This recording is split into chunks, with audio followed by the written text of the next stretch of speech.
Well, hey, welcome all you guys out there. Glad to be back here in the studio of Gangland Wire, and I have a particularly interesting story. Guys, you may or you may not know it. I get contacted by uh, publicity companies and book companies all the time when they have a book that they think might be appropriate for the podcast. And so I got this, and I always get the book, and sometimes I read it, sometimes I kind of glaze over and I'll make notes out of it. Well, I got one not too long ago called The Next Run, and those of you on YouTube, there it is. And I started reading it, and next thing I know, I'm like halfway through it, and I haven't put it down yet. It is a page turner, and we are lucky enough to have the author here and the man that lived this crazy, crazy life, Tom Jenkins. Welcome, Tom. Thank you so much. Happy to be here. Well, it's an honor to meet you, even though you were on the one side of the law and I was on the other all those years. But it's really cool to meet you.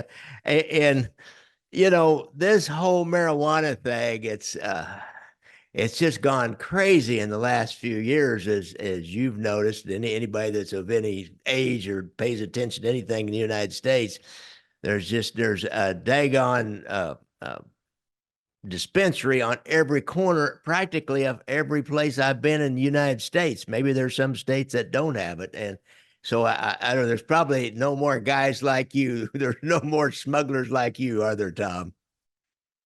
I doubt it. Well, unless you look to the cartels, I think anyone would Yeah. be absolutely crazy to try to get into this solo at this point. It's Yeah. all the cartels. Yeah, really. So what's interesting, I think, uh, is when you started was back in the 60s. And those of us that are a certain age, we were in high school or just out of high school, maybe post-war baby boomers is what we are. Now we're getting old, and pretty soon we're going to finally die off and let the younger people run everything, which will probably be good. But, there's a lot of marijuana smoking, but there's a lot of ditchweed. Where I lived up here in Northwest Missouri, there was nothing but ditchweed. I tried it once when I was young, and it's like, I'd rather drink beer, man. I want to hit. I want something to happen in my head. Nothing happened.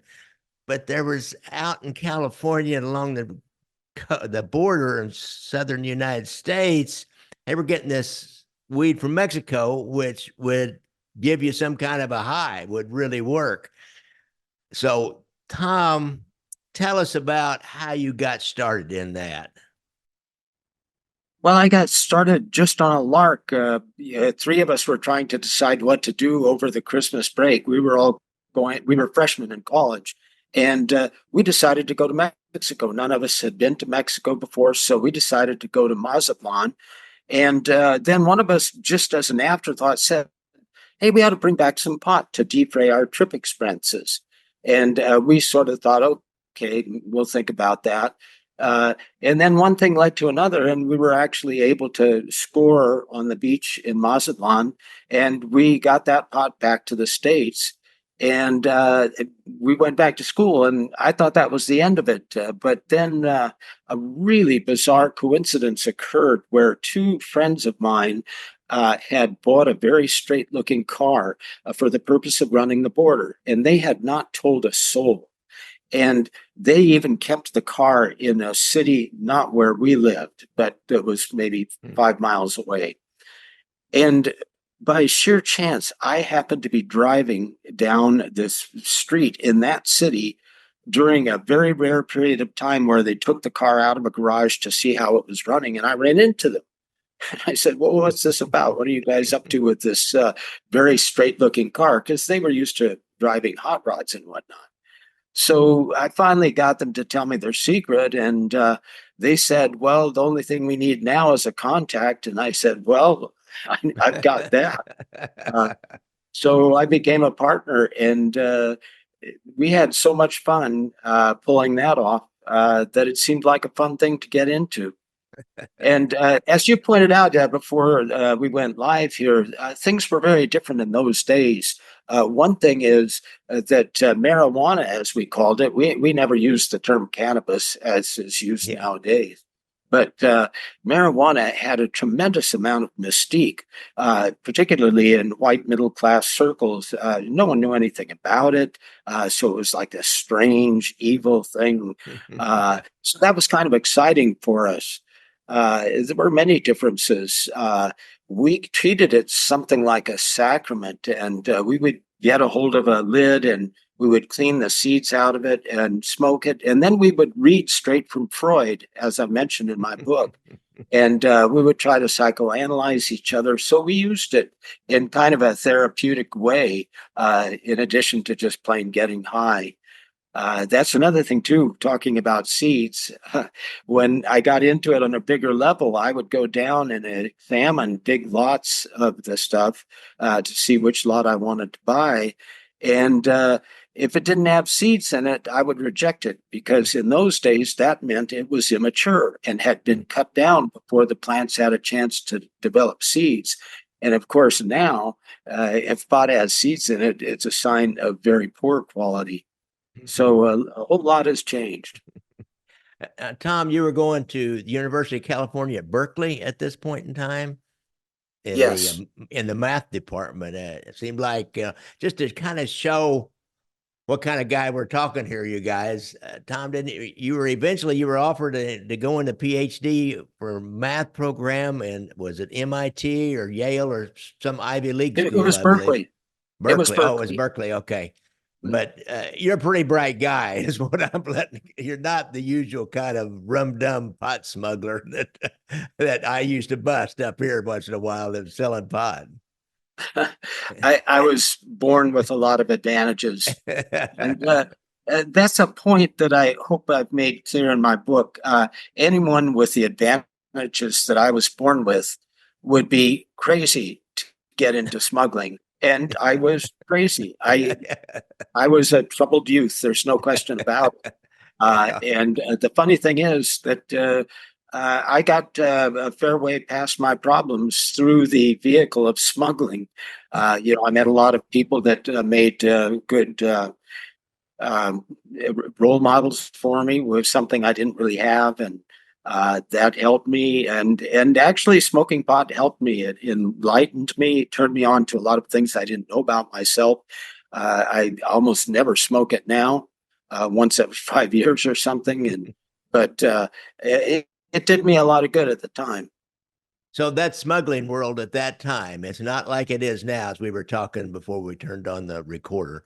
It's a whole different world, and you really made a lot of decent friends and good contacts and learned a lot about yourself as you were doing these things. It appears to be like it was almost it was kind of honorable among other smugglers. Can you tell us a little bit about that? You could trust each other at the start. There was a tremendous amount of honor. There was a point at which my Mexican contacts were sending me 6 tons at a time, and they would deposit it in a storage space and let me know what was there. They would do this without asking for money up front. In one case, they did it without, well, a couple cases, they did it without even telling me in advance. They just phone me up and say, hey, there's all these tons of grass. So they were very trusting of me, and I never disappointed them. And then in turn, I never went to these storage spaces ever. I didn't want to have anything to do with that stuff in terms of being physically near it. So I had 3 friends that I trusted, and I would send them in to get allotments. And those 3 friends never cheated me. It was all very, very honorable. It's kind of a funny story too, because in a way, all this pot and the money had a surreal quality to it. And one of those very trusted friends one night came to me in a rush and said, "Hey Tom, I need to borrow your guitar. I had a Martin guitar. I need to borrow your guitar. I've got a gig tonight." And I was shocked that he would ask me. I wouldn't loan that guitar to anyone. So he left disappointed. And I thought to myself, well, I'm trusting this guy with hundreds of thousands of dollars worth of grass, and I won't loan him a guitar that isn't even worth $1,000. But the guitar was real, and all this grass and money, and even the interactions that occurred between us Uh, a childhood friend ripped me off for a half ton, which seems like a pretty serious thing, and it was. But 3 months later, he and I went fishing together. It was it was almost like we were playing cops and robbers, and that Yeah. none of this really mattered that much. Of course, for people that got busted, it mattered a huge deal. Yeah, this was you got into it kind of before they had really the draconian sentencing structure that they got into later on by the 80s. I mean, you for what you were doing, you could end up doing life in prison, actually. Now, early on, I think tell us about like that first car that you fixed up. I thought that was fascinating. It was a Mustang, and the how you created this hiding space. That was really fascinating. How hard you guys worked to make this hiding space. Well, the Mustang, this was a 57, or I'm sorry, 67 fastback Mustang that had a natural, very large hiding space Mm. on either side of the back seat. There was this molding that stuck way into the interior. So we didn't really have to do any work to use that hiding space. I think what you're thinking of is our Rambler. And I Yeah, forget the year of the Rambler, the but Rambler. yeah, the Rambler had these quarter panels, and our initial plan was we got a spare gas tank at a Wreckers, and we cut a square hole in the top of it for packing in bricks. And the idea was right before the border, we would swap out the real gas tank with this rigged gas tank full of bricks. And then we would run the car off a 5 gallon can that was hidden way up in the quarter panel. And we ended up spray painting that can black. That didn't work. It could still be seen.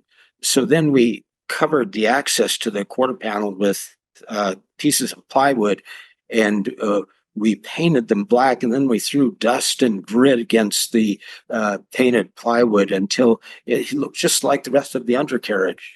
And then that looked so good that we decided, well, we won't even bother with this rigged gas tank. We'll just pack all the stuff up into these quarter panels, and that worked well. It never got busted. Really. Before the drug dogs, things were good before the drug dogs. Huh? That's so true. I mean, what we did would not have stood a chance with No. flipping dog.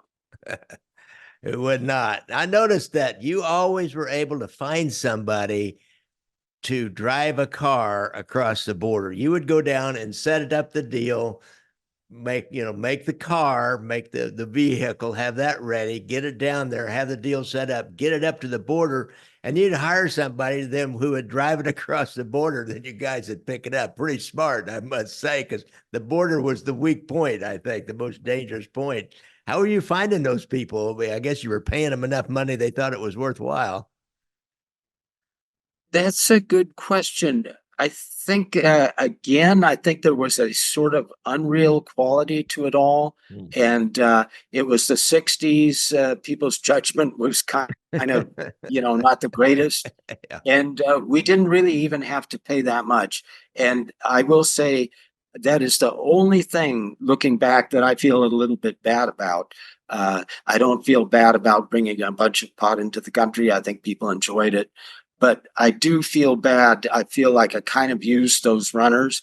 None of them got busted, thankfully. So they all made some money and presumably were happy. But in retrospect, I do feel that it was something that now seems distasteful to me.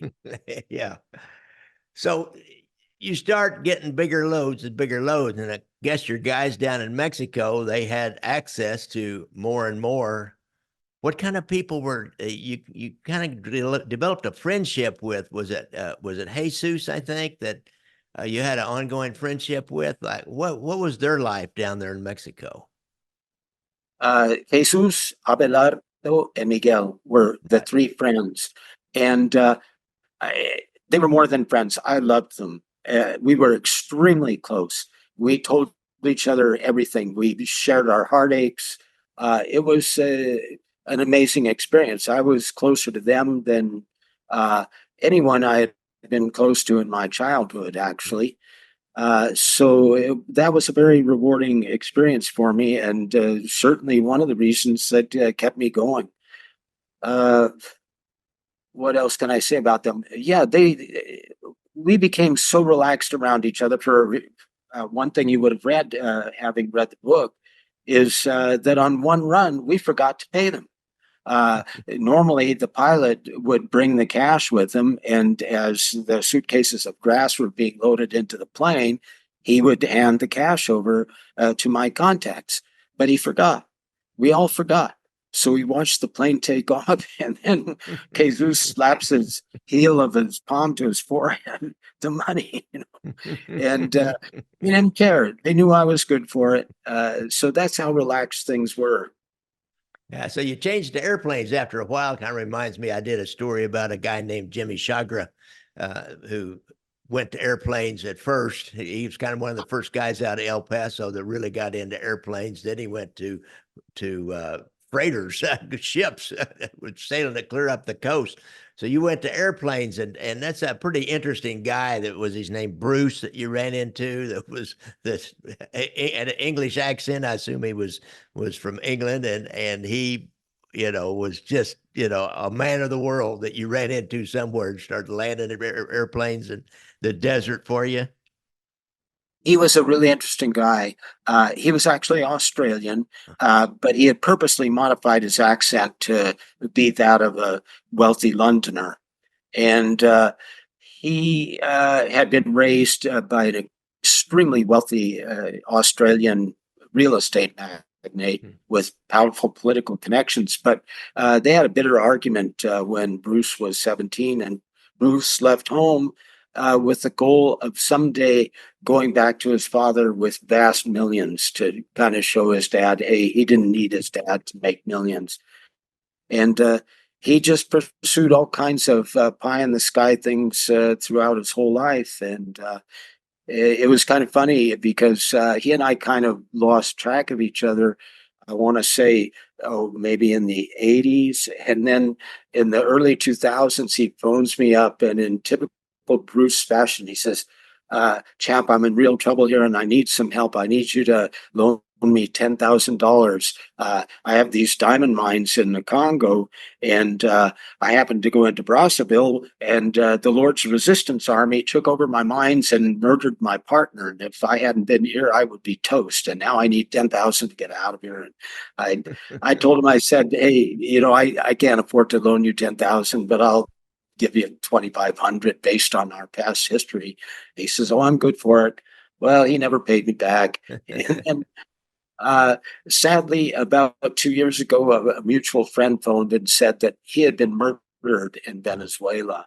And so the fact that he was in Venezuela makes me think that he just never in all these years got away from trying to make a quick buck illegally. Yeah, well, I don't think he did. I tell you, that whole story, you got to tell my guys with you and Bruce and your effort to go to Afghanistan and bring your hash run. You're going to get into hash. You've been doing this marijuana, and so you're making money. It seemed like you would make a bunch of money and then you just spend it, and then you'd make a bunch of money and then you'd spend it. You never saved. It seemed to be like. So now Bruce has this idea of going to, or one of you two did, of going to Afghanistan. And that's a heck of a story. I mean, you guys, you were nuts. You were nuts to do that. But go ahead, tell us the story.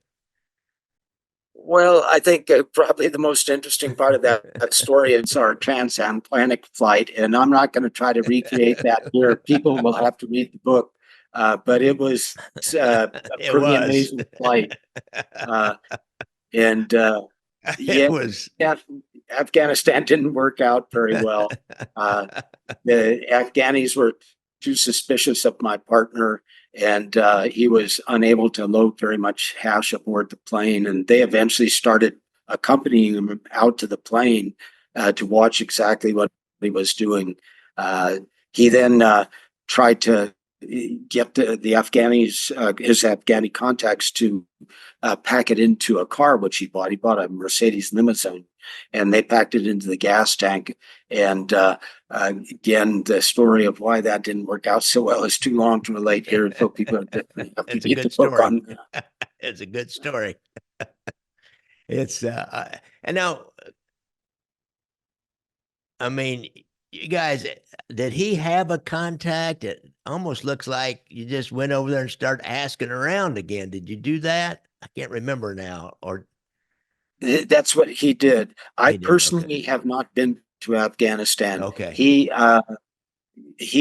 I tried to go with him as far as Turkey, and we were in this light plane, and there were near death experiences practically every day. And I gave up at Turkey. I didn't want any more of it. Yeah, And so I let him go on alone. Uh, yeah, but that didn't work out very well. really. Uh, When you come back to the United States, you tried this. Did you keep your three guys, Jesus and Abelardo, and I can't remember the third guy? Did you keep them as sources all along? Did you go? Were they continually a source?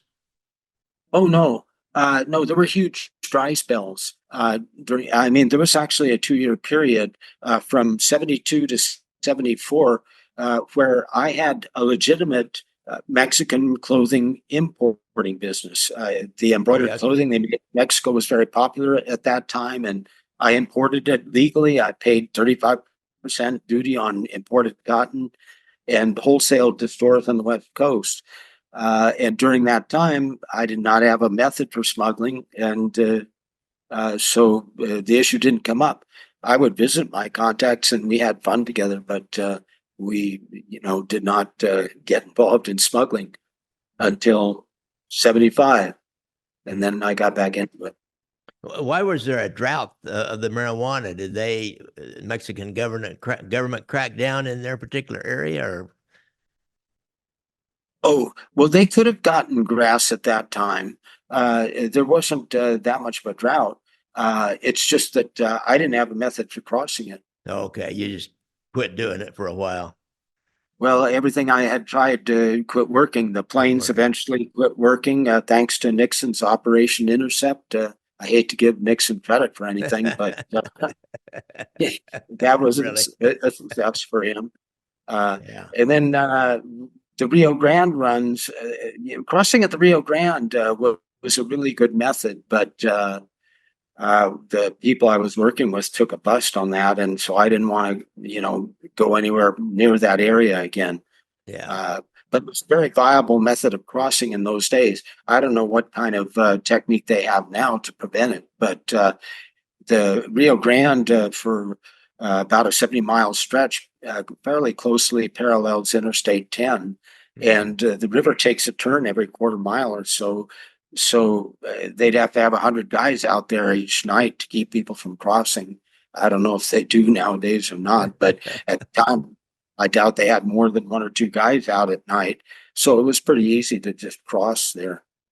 Kind of hard to get any volume doing it like that, though. I would think where you to really make any money. You never really got into that really big volume like the truckload of grass, did you? I can't remember.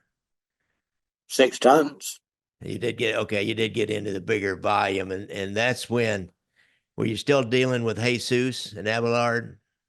Mainly Abelardo. Yeah. Abelardo. That's an interesting story. Abelardo was a very gentle, wonderful person, but the state chief of police of Sinaloa was kind of a prick and had killed a lot of people. And he killed Abelardo's brother and his brother's wife. Hmm. So Abelardo assassinated him. But he was found out and had to flee. And so he went up to the Sierra, very deep in Mexico. No one knew where he was, not his own family, no one. And he met pot farmers and he learned all about how to farm pot. And a couple of years later, he was able to pay his way out of that situation. And he came up to visit me. And I was impressed. He started talking about how much potassium, how much phosphate these plants needed. And he had learned the technique of sin semilla, of growing plants without seeds. So he learned quite a bit from that experience. And from that point on, he had access to vast tons of grass and at one point was sending me 6 ton shipments. And that was in semis past a bribed border guard or a Okay. customs official. Okay, so he was actually running the border, and then you were ready to take it once he got across the border. He said he was driving the semi himself. Okay, Yes, interesting. yes. Now, you never really got into heroin or cocaine or anything, even though those options kept cropping back up, didn't they? They sure did. Yeah, my contacts would have loved to sell me heroin because it was just so much easier to deal with. And from their point of view, they didn't really care what happened to Americans using heroin. Yeah. And I can hardly blame them. I'd like to put in a plug for Mexico. We've done Mexico a terrible disservice, both in creating this tremendous demand for the Yeah. illicit drugs that come out of there, and then supplying the cartel with guns. Just the way we treat firearms in this country makes it so easy for the cartel to just get a lot of American made weapons. So that has really made a mess of Mexico. Uh, but as you know from reading the book, my roommate jumped my Mexican contact. That's a term we use where you use someone's contact without their permission. He jumped my contact and began a heroin smuggling operation, which I vowed to stop. And that's an important plot point of the book. Yeah, it is. Well, it's such an interesting part of our history. This whole our relationship with narcotics. You know, this huge demand, like you said, we've created. We basically have corrupted every country. It seems like south of the border, except maybe Costa Rica. It seemed like the everybody is corrupt because of this huge amount of money in narcotics. It's just hard to it's unthinkable of what we've done with our demand that we have created down there, and yet we blame them. That's law enforcement primarily has blamed everybody, the suppliers, and we've always historically gone after the suppliers. That's right. Yeah. And when you say every Latin American country except Costa Rica, I'd like to throw in El Salvador because it's a real conundrum. In other words, what you've got in El Salvador is you've got this authoritarian dictator who has prevented El Salvador from becoming another Mexico. So he is currently the most popular leader in the world.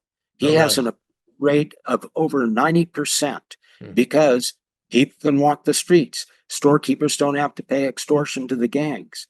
Now, the downside is he's declared a state of emergency for I don't know how long and has rounded people up without due process and has just imprisoned tens of thousands of folks, some of whom are undoubtedly innocent.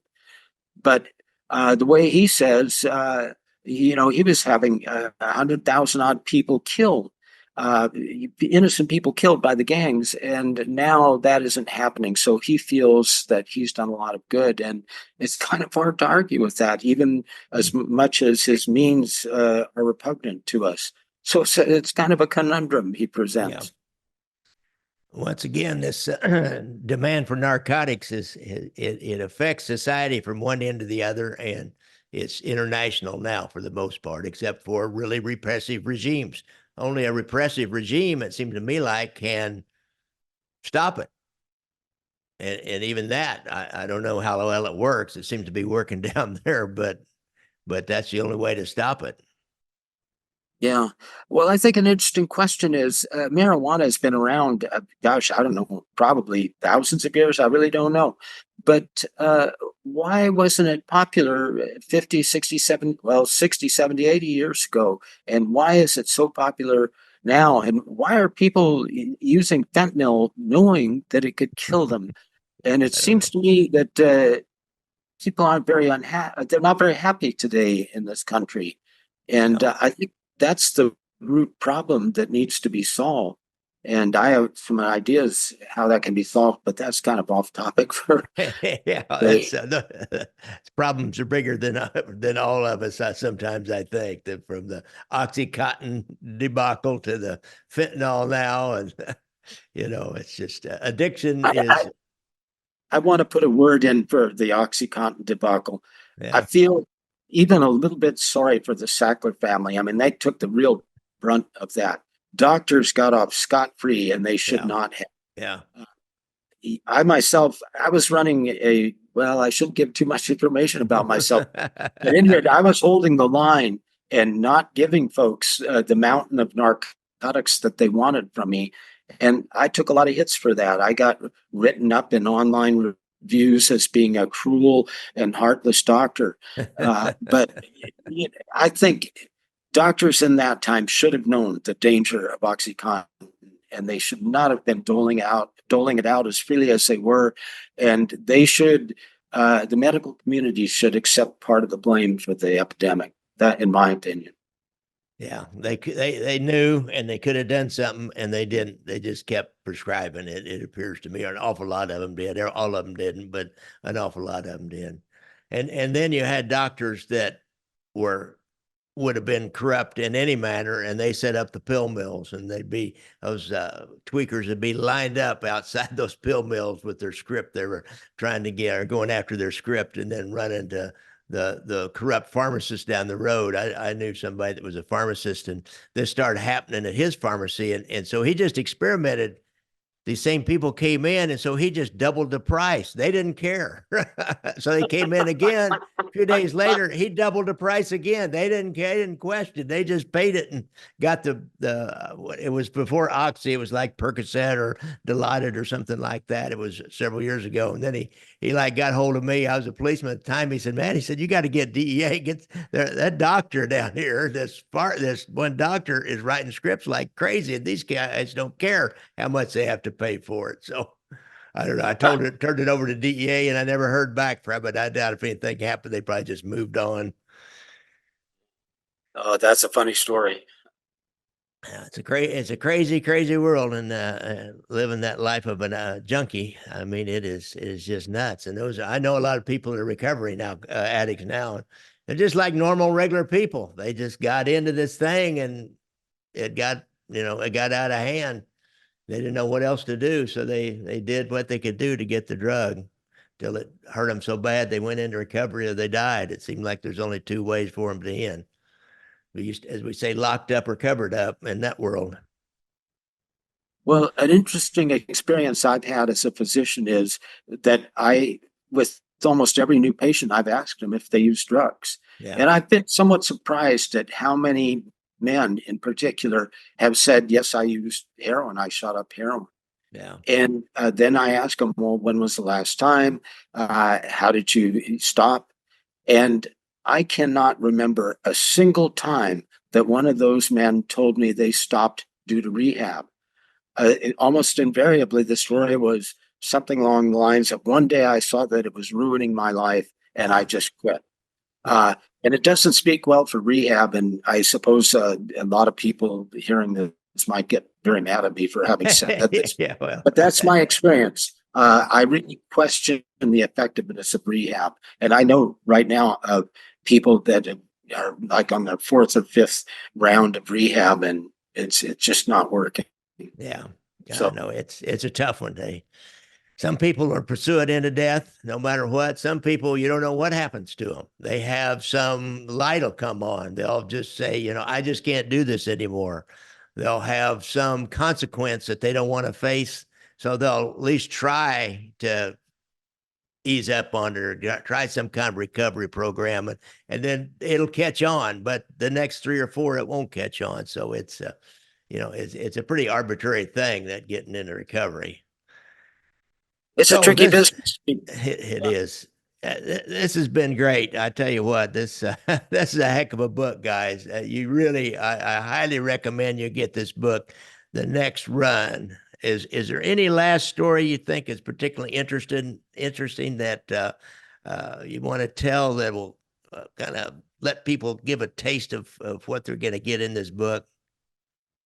Well, let's see. I could read from it if I can get my computer to boot up here. Okay. Uh, there's a passage that I thought is kind of interesting that takes a minute and a half. Do we have a minute and a half? Oh, I think we could squeeze out a minute and a half. Here's Okay, let me try to here, get to it real quick. here's a review, guys, from Kirkus Reviews. Jenkins is a fantastic storyteller, fine dramatic detail, terrific energy, and a good deal of humor. A fast-paced, immensely readable account of illegal adventures. And believe me, that's a good description of a terrific energy and a good deal of humor and fast-paced. Okay, with this segment, your listeners need to know that Bruce, who was doing the plane runs, had to make a lot of unscheduled stops. He would file a flight plan to appear to be legal, but he would make unscheduled landings to pick it up. He'd have to drop it off before going through outbound Mexican customs, go back and pick it up, etc. So you need to know that. So here goes straight from the book here. Bruce's job of unloading and reloading the grass, which he now had to do both in Mexico and in the US, was complicated by the cheap suitcases Jesus was providing to hold the bricks. These were flimsy plastic affairs with a picture of the Mazatlan-La Paz ferry on the front, and the handles would often break off so that Bruce would then have to lift them up by their bottoms. Sometimes when they broke off, the handles would take a big chunk of plastic with them and bricks would fall out. On my next trip to Culiacan, I told Jesus about this problem, and he invited me to come with him to the luggage shop. On the way, we stopped at a papeleria where Jesus bought several hundred sheets of blue construction paper for wrapping bricks. The proprietor had this paper on hand, already cut to size, and sold it without so much as a wink or a grin. At the luggage shop, the proprietor said he could get better suitcases, but they would cost nearly 5 times as much, and he would have to special order them. I decided we should stick to the suitcases we were using, and Jesus bought 20 of them. To get them, the proprietor opened the door to a back room where I noticed literally hundreds of the same suitcases stacked floor to ceiling against the far wall. So we weren't the only ones using them. It amused me the way these small shops had adapted themselves to the dope trade. If the narcs had any smarts, they would stake out these 2 shops and soon know every supplier in town. Interesting. Yeah. It created a whole economy in these small towns where that was going on. It created economy, the crack cocaine economy. I could see it in neighborhoods. There was a certain economy that came out of this, a lot of devastation and ruined lives, but there was a certain economy that came out of this. People all of a sudden had nice cars. People had a little better houses. They were buying stuff for their houses. So That's right. That's right. but Tom, I really appreciate you coming on, and be sure, guys, and get the next rung. UC Berkeley students rise to major 60s pot smuggler. Thanks a lot, Tom Jenkins. Sure. Let me just say it's currently available on Amazon in both Kindle and print form, paperback. I will get an audiobook out hopefully in a month. And people can find me on my website, which is under thenextrun.net. And my Instagram handle is author Tom Jenkins. So thanks, Gary, so much for having me. It's been a pleasure. I'll have links, guys. I'll have links, as y'all know. I'll have links to those Amazon things and to his Instagram and his website. So thanks a lot, Tom. Okay, thanks again. Bye. Bye. Well, that was quite a story, guys. I tell you what, I did enjoy reading that book. I really did. It was a fun book to read. So don't forget, I like to ride motorcycles. I probably could run some dope myself. I'm one of those guys.